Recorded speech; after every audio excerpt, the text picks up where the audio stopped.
যে কোনো পুজোর দিন বা যারা নিরামিষ খেতে খুব পছন্দ করেন তাদের জন্য আজকের রেসিপি নিরামিষ আলুর দম। আমি অপর্ণা, আপনারা দেখছেন অপর্ণার রান্নাঘর। রেসিপিটা নিরামিষ হলেও এর স্বাদ কিন্তু অতুলনীয়। ঘরে থাকা কিছু সামান্য উপকরণ দিয়ে আমি আজ আলুর দমটা রান্না করে আপনাদের দেখাবো। রেসিপিটা যদি ভালো লাগে তাহলে অবশ্যই লাইক করবেন, কমেন্ট করবেন এবং আমার চ্যানেলটাকে সাবস্ক্রাইব করে পাশে থাকবেন। আলুর দম করার জন্য আমি প্রথমে খোলা সমেত আলুগুলোকে খুব ভালোভাবে ধুয়ে নিয়েছি। এখন আমি প্রেসার কুকারে দিয়ে দুটো সিটি দিয়ে নেব।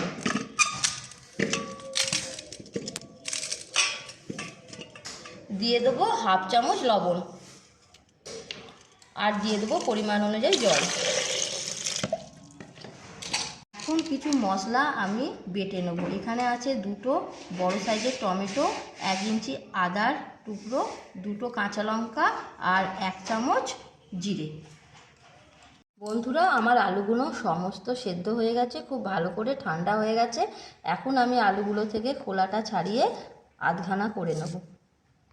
বন্ধুরা, গ্যাসটা জ্বালিয়ে আমি কড়াইটা বসিয়ে 2 চামচ তেল দিয়ে গরম করে নিয়েছি। এখন আমি সেদ্ধ করা আলুগুলোকে হালকা করে ভেজে নেব।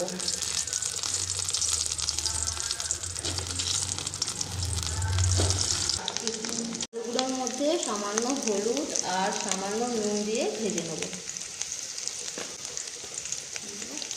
আলুগুলো হালকা লাল করে ভেজে নিয়েছি, এখন আমি তুলে নেব।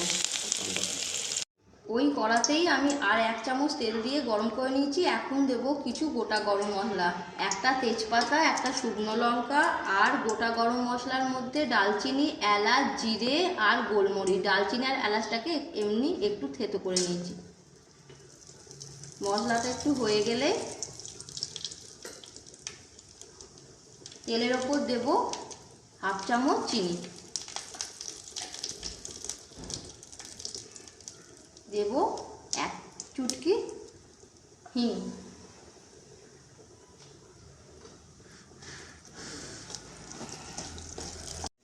ফোড়নটা আমার খুব ভালোভাবে হয়ে গেছে আর চিনিটাও ক্যারামেলাইজ হয়ে গেছে। এখন আমি বেটে রাখা মশলাটা দিয়ে দেবো। তেলের ওপর মশলাটা একটু কষিয়ে নেব। দেবো কিছু শুকনো উপকরণ। এখানে আছে 1 চামচ লবণ, হাফ চামচ হলুদ, 1 চামচ লঙ্কা গুঁড়ো, 1 চামচ ধনে গুঁড়ো। এগুলোর সাথে কষিয়ে নেব। এটা খুব ভালোভাবে কষিয়ে নিয়েছি। এখন আমি দিয়ে দেবো ভেজে রাখা আলুগুলো।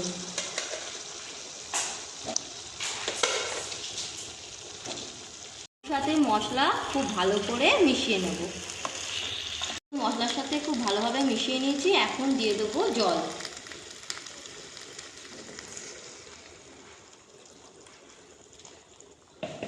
মিশিয়ে নেব।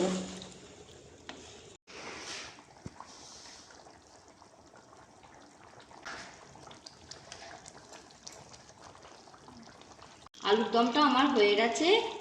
এবার আমি সবার শেষে দেব একটু কাসুরি মেথি।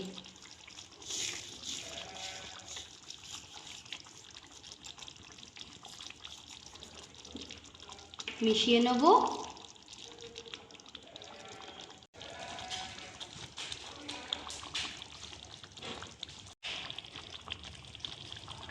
আলুর দমটা আমার হয়ে গেছে। এখন আমি গ্যাসটা অফ করে একটা জায়গায় ঢেলে নেব। রেসিপিটা দেখে তোমাদের যদি ভালো লাগে বাড়িতে অবশ্যই বানিও। আশা করি সকলের ভালো লাগবে। আজ পর্যন্ত তাহলে এইটুকুই, ফিরে আসছি নেক্সট ভিডিও নিয়ে।